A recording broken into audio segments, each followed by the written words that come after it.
YouTube, what's going on? If you're new here, my name's Roger. I own a company called Q88 Tactical where we make holsters and gear and also film content for this channel.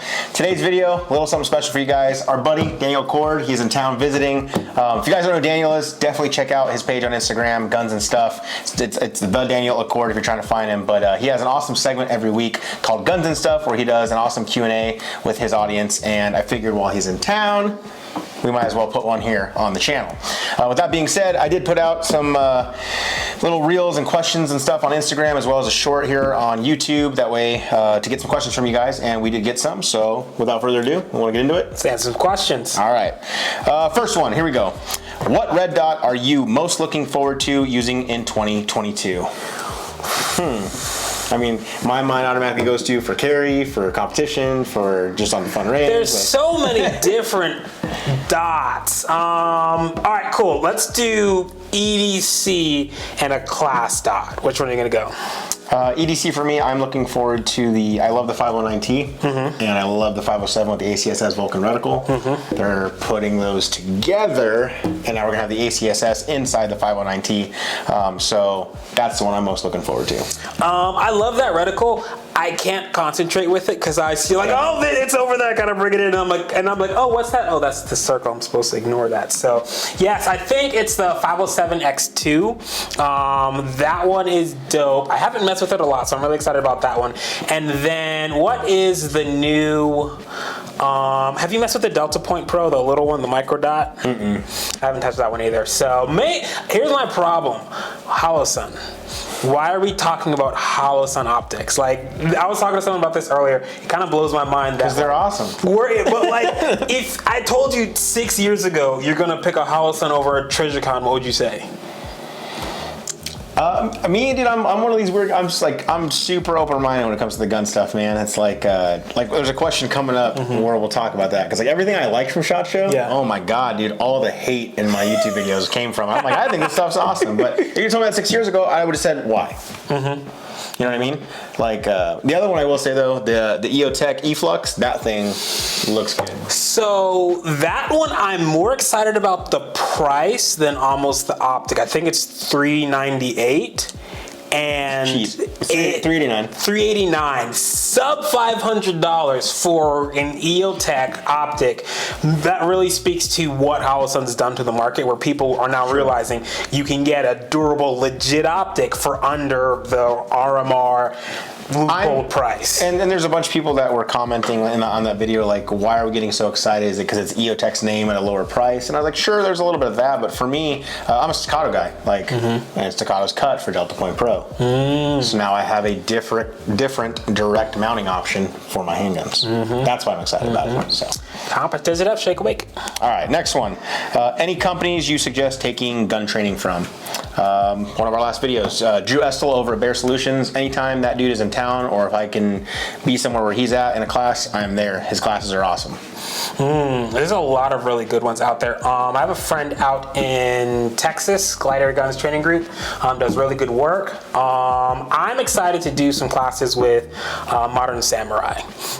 His red dot classes are crazy. So yeah, I hear they're pretty awesome. I know a lot of people who are really good at what they do, and they all come back saying my mind was blown, like his approach to red dots. So I think Modern Samurai, if you're really trying to get into red dot stuff, check him out. Gotcha. Next up is best Staccato to get as a starter. Okay, so for me, I would probably say, being a Staccato guy, I'd say get the C2. It's kind of like the Glock 19 of the Staccato world. It's small enough to conceal and carry. It's big enough to use in a full-size class. But if you're gonna buy multiples, then I would say get the Staccato P. Like if you're switching over to that platform and you're gonna get like, just like how you have a Glock 17, Glock 19, if you're gonna do that, start with the bigger one. It's gonna be easier to shoot. It's gonna be, it's the longer barrel, should be more accurate, but that's all upon you. But I would say get the C2, unless you're gonna get multiples, get the P. Yeah, I think Daniel's like, get the XC right at the start. The XL and then add a comp onto it. It really depends what you're trying to do. That's tough because they have a bunch of guns that are really great at doing specific stuff. I think I kind of would say the same. Get the C2, and then if you're really gonna branch out, the P is a really great all-around gun, except for like I know people who EDC a P. If you're one of the guys who every day carries an X300 on your handgun, then get the P. Like, if a Glock 34 is like your ideal EDC, the P's your way to go. But like, I can't do it. I can't have a cannon on my hip. Next question, CZ75. I'd like to conceal carry it, but that may be unrealistic. How do y'all recommend carrying it? I don't really have any experience with the CZ75. Do you? Not really, no. I've shot it. I thought it was cool. Is it a long gun? No, it's not long. It's like your normal 1911 size. I think they... so 5-inch? Yeah, they might be speaking more to reliability. Maybe more of a finicky platform, not that boring Glock reliability. Gotcha. I don't know. So if you're talking about reliability terms, I haven't shot the gun enough. I don't have enough experience with the platform to give you an answer on that. But if you are talking about, because maybe it's a 4.5 to 5-inch length like the 1911 or 2011, again, I'll say this. For a long time, like back when the Roland Special was the thing, dude, I think for 3 years I carried a Glock 19 with a comp and an X300 and a red dot and an extended mag, which just carried a 34 at that point. Yeah. Because that's what it is. And I had no issues, man. But it's completely dependent on you. Like, I would say put the setup how you want it, see how it works on your body with the holster you're using, and if you don't notice, any major printing issues, go for it. I'd also say take a class with it, like maybe a EDC specific class. Carrying a gun and doing stuff with a gun for 3, 4, 5 hours, you learn more about it than just wearing it for 2-3 minutes. So maybe take a class, see if it works for you, and then run it from there. It's really EDC, it's really up to you and what works for you. Gotcha. Any more love for the M&P Performance Center? It's funny you say that. So I actually have a video coming up soon, which is going to be, on that. It's going to be the Shield, is it the Shield Plus now? Yeah, the Shield Plus Performance Center, the 4-inch model with the ported barrel like he's got right here. And my beautiful bougie. It's like that. You finish it, then I'll talk about this gun. But yeah, there'll be a video coming on that. If you're talking about the 5-inch Performance Center, I actually switched that out, took the grip off, put it on a compact, and I'm going to be putting together some cool stuff with that. But M&P is a great platform. I've liked it for a very long time, and good way to go. Yeah. Big fan of this gun. I don't like how much I like this gun, but for the size, it shoots a lot bigger than it is. For me, every time I shoot, my method how I judge a gun is when I run through the mag, am I looking for more ammo or a different gun to shoot? And I'm usually looking for more ammo to run through the gun, so I'm a big fan. Okay. Feeling for a good holster. All right, here, next question looks like company that makes holsters. Speaking of holsters, one of our customers, order has been printed for a month. What's next? Just curious. So on our website, we have a FAQ section, and it kind of goes over the different statuses of your holster. If you're seeing printed, that means that your order's been received and it's been printed and put in the queue. With the other, right now we have about 3,500 orders pending. Working on all the Black Friday stuff. We posted about it a couple days ago. But that's what it means. It's printed in queue. The next status that you'll get will be that it's been shipped, and when we ship your holster, you'll get an email with tracking and everything like that. So when that happens, that'll be the next status update. You should let me run your quality control. You get way less questions. Probably have way less customers too. So I've interacted with a couple different companies. If you've ordered something custom, if you've ordered something that's a specific way that you want, it takes time and energy to get that thing made. There's a reason you ordered it from him and not that other person that does something kind of like him. It's because he has steps and processes that make sure that it's the way that you want it. So it's coming.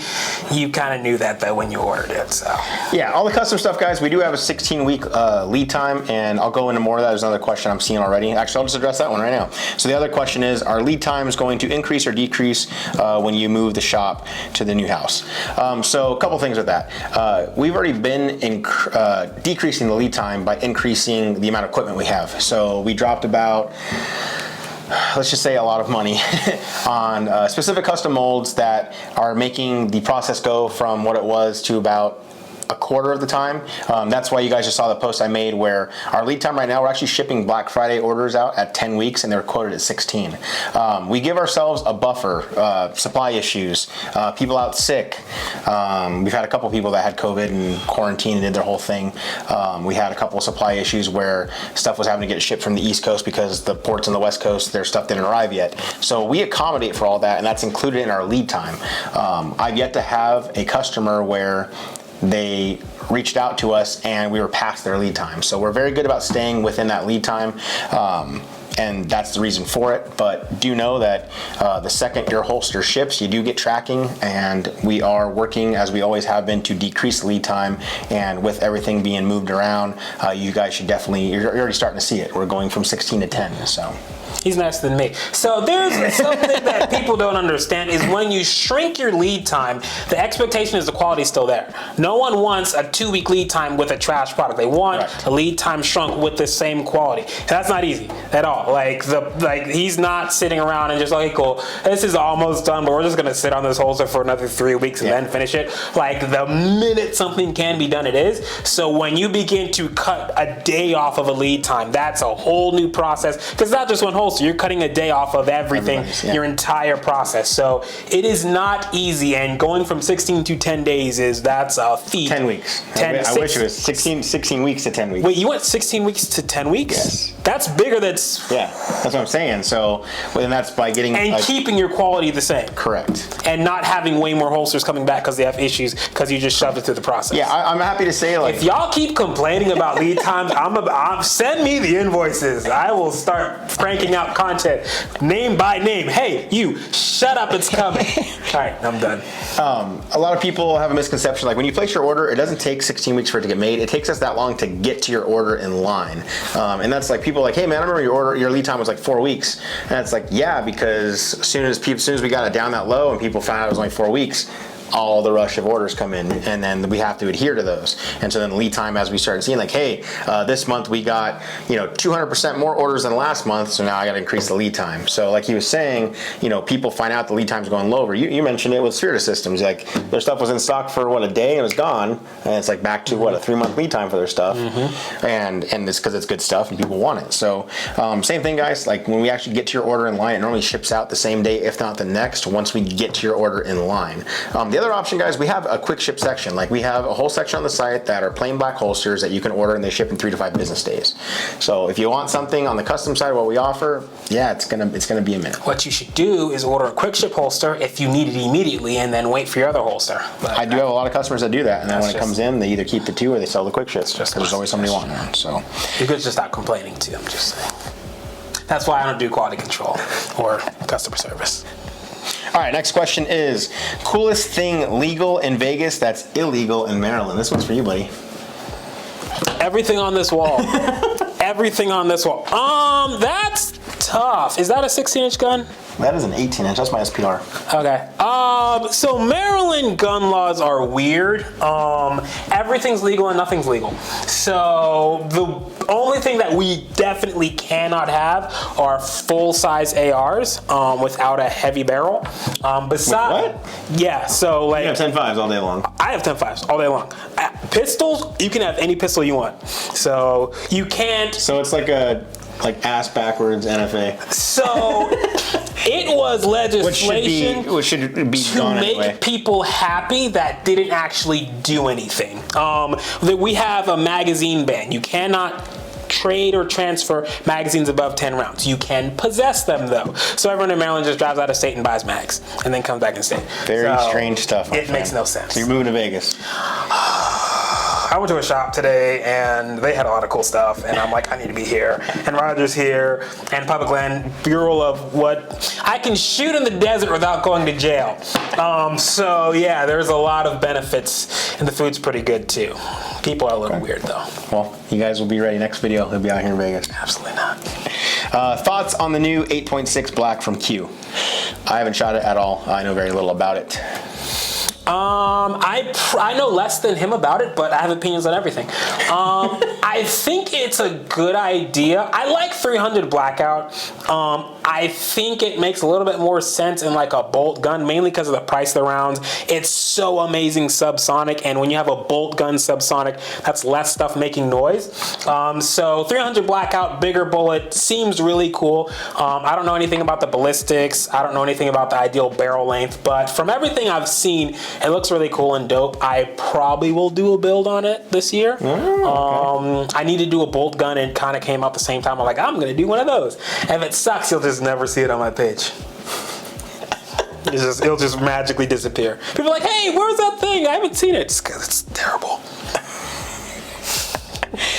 Next question, how do you carry your extra mag when you're using a more discreet holster?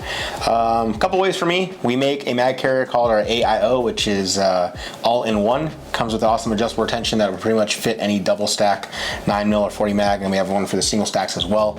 Anyway, you can run that, and you can run IWB or a Neo mag. Sometimes I'll run that in my back pocket.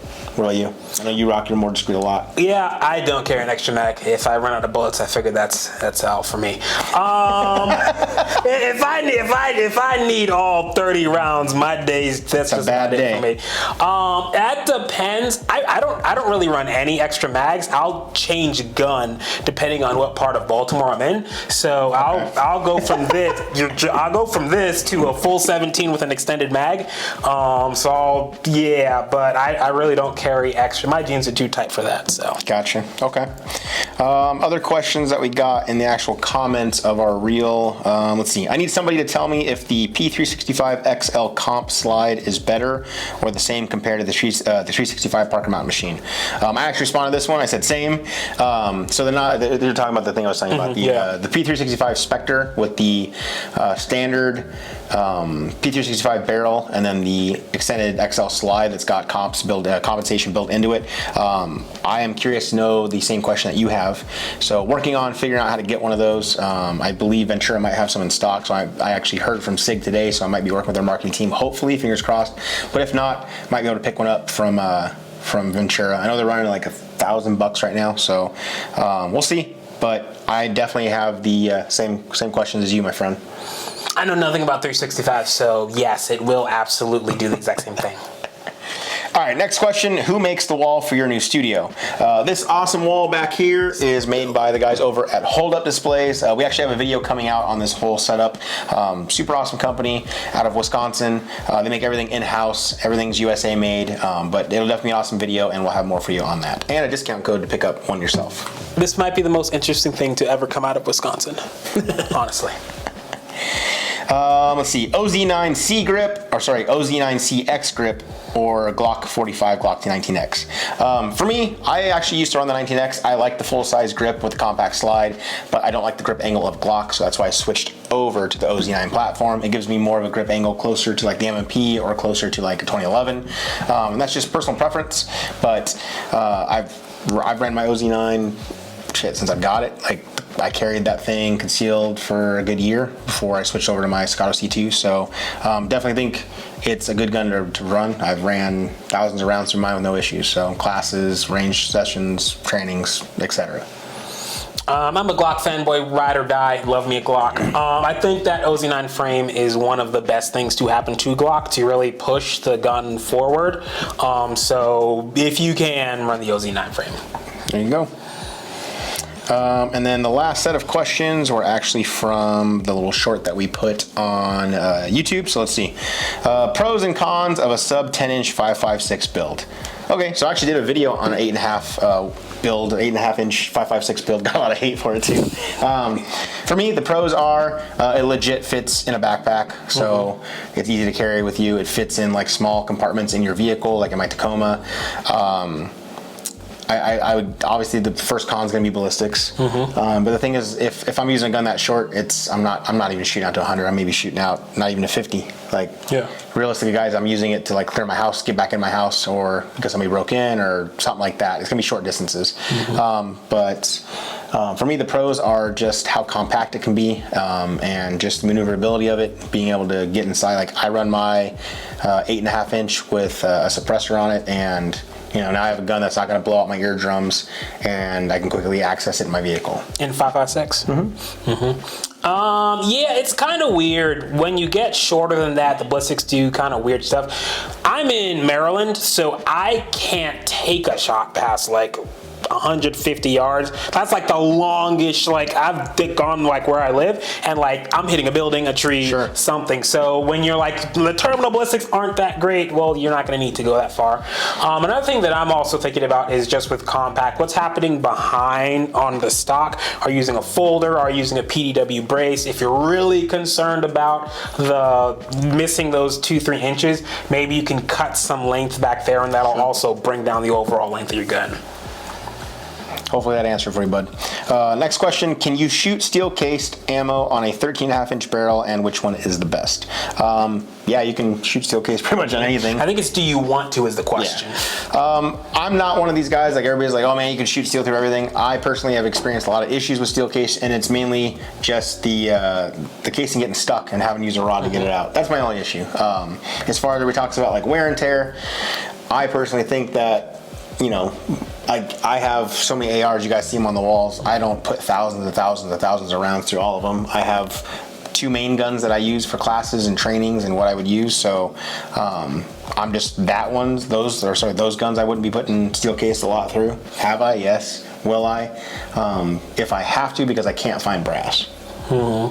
For me, for some of the like, will this break my gun? You'll be at such a high round count and you'll be so good at shooting that something else would have broken, you would have gotten near the gun, or you won't care.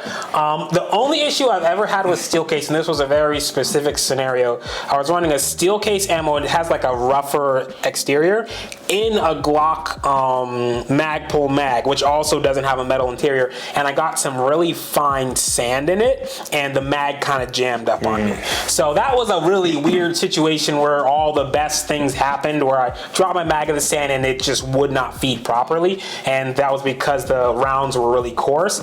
Besides that, I really haven't had any issues with it. Okay. Pew Brothers, what's up, man? What intrigued you two the most coming out of SHOT Show? I think for me, this was one of the years where I took all the companies serious when they said they were bringing stuff out. There's stuff from 2-3 years ago we're still waiting on. Yeah. But a lot PSA of 5? I wasn't gonna say it. What is it? The Enforce Wild one just dropped. Like they announced that 2 years ago. Anyway, there's other stuff that we're still waiting on. But like this year, I really took a lot of the companies serious. Like I believe Q2, Q3, we're going to be seeing that thing. So nothing crazy wild out of the box, but I'm more excited about stuff I can get that's somewhat innovative than the most amazing thing that I'm never gonna see. Okay. For me, I put a video out on it and I got a lot of hate for it. It's that quarter circle 10 YKMF5. It's their like hybrid short barrel AR meets MP5, and people lost their minds on the video because it's not a delayed, or was it roller delayed? Roller delayed. Yeah, and I get it, guys, it's direct blowback, but like none of that matters to me. I think the gun looks awesome, and now I want to get on the range to see if it functions awesomely. That's my thing with it. If the gun looks cool, great, and if it functions just as well, then that's awesome, and it's a good gun in my book. But yeah, people went nuts, and I think it was awesome with the PW Honey Badger brace from SB. Man, that thing is sweet looking. I don't have enough money to care about the history and lore of a gun. Like I'm at the place in my life where does it work? Does I do what I need it to do? And do I like it? Like this isn't the correct stock. Cool. So yeah, I'm not gonna say that I'm gonna get one, but he's gonna get one. I'm gonna come shoot it. So there you go. Any thoughts about adding a retention holster to our lineup? Make a line for duty use? No. I've used Safireland my entire. Roger. We have officers that want to be running Supreme duty holsters, and you are supposed to be filling the market. To me, Safireland they have a monopoly on that market, and I've used their holsters my entire LE career, the private sector, coming back to the government sector. Like to me, nothing beats the ALS system. I will say that there are some close seconds. I did a video on the Blackhawk T series for the Staccato lineup. I think their retention method is very similar, and it's similar but different in a good way. Meaning like their one retention device activates, like there's no difference between drawing for you as the person that's wearing the gun, the level 2 and level 3. versus like my Safarilands where I have a hood. You know, you get enough reps, it's fine, but to me that's like the only people that are competing with Safariland, and I'm not going to be one of those competitors. Yeah. It's probably smart. There's a couple companies that are just killing a few markets, and Safariland's one of those where they're just way out ahead of everyone else. Next up, no question, just looking forward to the good content, dude. Thank you, I appreciate it, man. How do you know it's going to be good? It could be terrible. Right? Alan Weeks, the only question I got for you, Roger, I need to know what your website is. How do you spell the name of your company so I can look up a holster for an MP Shield? So every video we put out, we put our social media links, and then those have the links to our companies. I can't put QVOtactical.com in the YouTube description because it's a gun thing. Yeah, so that's why it's never in there. But it is QVO, Queen Victor Ocean, Tactical.com. Then you can pick M&P on the website from there, and it'll bring you the shield holsters. My wife wants to know why I'm hanging out with the Quavo guy. She calls him the Quavo guy. Hey, our buddy Fam. Only thing I want to know is what Daniel runs on to be so energetic all the time. Hate, pain, and malice. There was a big bag of white powder that fell out of his camera bag. I'm just saying. All right, let's go. Good stuff. I don't know which camera I'm looking at, but I'm here. I'm alert, kind of ish. Let's go. But you are, man. You're always in a good, upbeat mood, man. Like, you can be in the crappiest mood. Daniel walks in the door, and all of a sudden it's like, hey, what's up, man? What's going on? It's usually because I have a terrible opinion on something. I'm just ranting and raving on something. So. But Fam did ask this serious question. Get a rundown of our camera equipment. All right, quick one. It's a video. How are we going to do a rundown on our camera when we're shooting on the camera? I'm not going to put it here. I'm just going to explain what it is. Oh, okay, cool. My camera's there. Your camera's there. That works. So my camera, I'm actually running a Nikon Z6, the mirrorless format. I'm running that with a, what is it, the Z lens, the 35mm 1.4. That's how we get that super crispy, nice bokeh effect in some of our footage. I'm also using the Rode Wireless Go 2s. That's what these are clipped onto us. Here's what I use for all of SHOT Show. And then I have another mic on top of it and a crazy cage. This man, see Picatinny, he's got night vision mounted to it. I think that's a laser. It's our run and gun camera. It kind of does all. And then I'm kind of looking at that Nikon Z9. But I think it's like $5,000 just the body. Is it full frame? Yeah. Yeah. This is full frame. Oh yeah. I can't tell because there's so much stuff around it. I am running Sony A7S III. Because you're fancy. Because I can't deal. I have done other stuff and I can't deal with it. Like I had a camera, some Canons overheat with me on range, and I nearly threw the thing. So this thing you could like stick in an oven and it won't overheat. Okay. A Sigma 24-70 running 2 point something. How's the autofocus with the Sigma on that? It's not bad at all. It's really good. Okay. It will, if I'm running two people on the sides of this, on like each side, it'll like bounce back and forth and rack focus. But anything moderately towards the center, it's really great. Gotcha. And then I'm running a Sennheiser microphone. Can't remember which one it was, but it's a really great directional microphone. And then these same mics. These mics are dope. I love these. These things. Yeah, man, they killed it for me at SHOT Show. I love having two of them this year. It was so much better than last year. I only had one, so like I'd be like, hey man, we gotta stand like this, and you gotta kind of talk this way. Do you pan the audio or you just this? So what we're talking about offline is the difference between getting it out consistently and being way over the top with production. As you can tell, I am way over the top with production, and I make amazing stuff once a quarter. Roger has a phenomenal workflow that he can crank stuff out in 4 to 5 seconds. I'm all about the KISS method, like the keep it simple, stupid method. So, and for me, it's like finding that, like everybody talks about shooting, right? What's the key to shooting? Finding the balance of speed and accuracy. So same thing with, like, for me in content, it's finding the balance of quality and consistency. So it's like SHOT Show, perfect example. You know, I put 27 videos out that whole week. Scroll back through the catalog. It's wild. It's really wild. I was putting out 5 videos every day of SHOT Show, and then 2 of the days we got two bonus videos out. And literally every day I would film during SHOT Show, like 7 to 4 film, and I'd start editing there while we were doing whatever. Like a lot of like booths will do like beer and stuff at the end of the day. So we go over, hang over there, and I'm over at the table editing, on the drive home editing, on my iPad. Everything I do, my workflow is all on my iPad, and it just makes it super simple. And then when I get home, I can upload, go to whatever event we're supposed to be at, and then come back and finish doing whatever I got to do, and then wake up the next day and do that. And that's how I was able to do that, you know. So, but like, I get it. There's like once we start, I want to get a QVO media team. Once we get to that thing, you know, that point, then we have the. Then you're able to do high quality every single day. Exactly. That's for me. But then it goes up and up and up. You know what I mean? And then you're like, we gotta. Next time you're here, I'm like, what's that red doing over there? The other problem is you have different places to stick media now. So you have YouTube Shorts, you have full-size video, you have my iPhone 13 Pro Max. When I do the videos with the camera, because of how clean it looks, dude, that last video on Instagram, I've never had a video do 40,000 views on Instagram. Okay, well, this is all the way off topic. Budget kit. Someone who wants to get into shooting high-quality stuff, what would you recommend they get, or where would you recommend they start? I get a Z6 because the Z6 II, the Z7 II, and the Z9 came out. So you'll get a Z6 for probably $1,100, where they used to be $1,700 just for the body. And that's what I'm shooting. Everything you guys have been seeing is everything from SHOT Show, everything on my range footage. It's a Z6. Yeah. It's an awesome. It's 25 megapixels, shoots 4K. Everything I do is 4K, 24 frames, and it's clean. Like my slow motion stuff you guys see, that's it'll do 1080, 120, and it'll do 1080, 100 with sound. That's what I like. So like when I do my slow-mo footage, I don't have to go and make the sound. I just put it in 100 frames and it records the sound as well. That's big. So when you're picking a camera, the normal settings will all be general. When you get into more pushing it, you're gonna lose sound, you're gonna lose video quality. It's gonna look really bad. That's very impressive. I'm actually looking at a Chronos right now, that shoots like the 3,000 frames per second. Is that the little one that's like the size of a Sony body? It's about the size of this, but Okay. I mean, that thing's $6,000.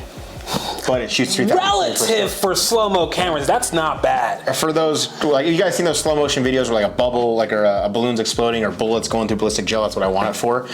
Those start at about $17,000. And it's not that great. I did a video with this past weekend with ballistic stuff with a high-speed camera. It was the worst, and it was a really high-end system. So the new slow-mo stuff right now coming out it's crazy. It's wild. One other thing for video. Even if you're on your cell phone, get good lighting. Yes.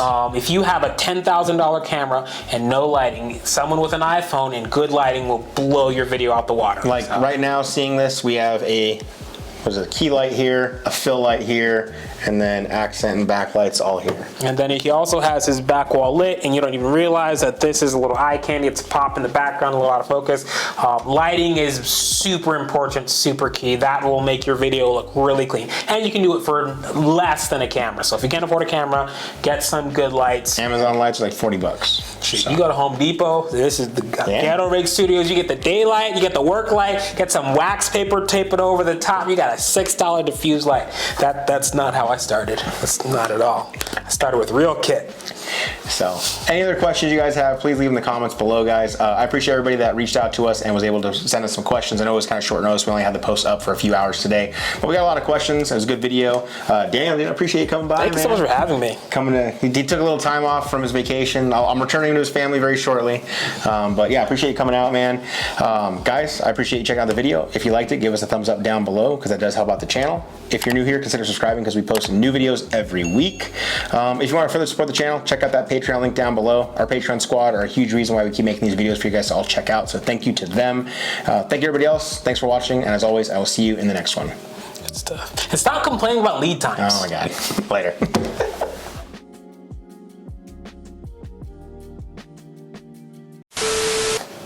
That's why I don't do quality control or customer service. All right, I'm gonna check this real quick because it's weirding me out that it's not showing up on there. I just wanted to freeze for a second. No, we're still good. We're still going. We're still rolling. No, you don't have to cut it back on. I'm good. I'm in my groove. I don't have to look at myself anymore. All right, back to our stagnant position. Yeah, just don't move.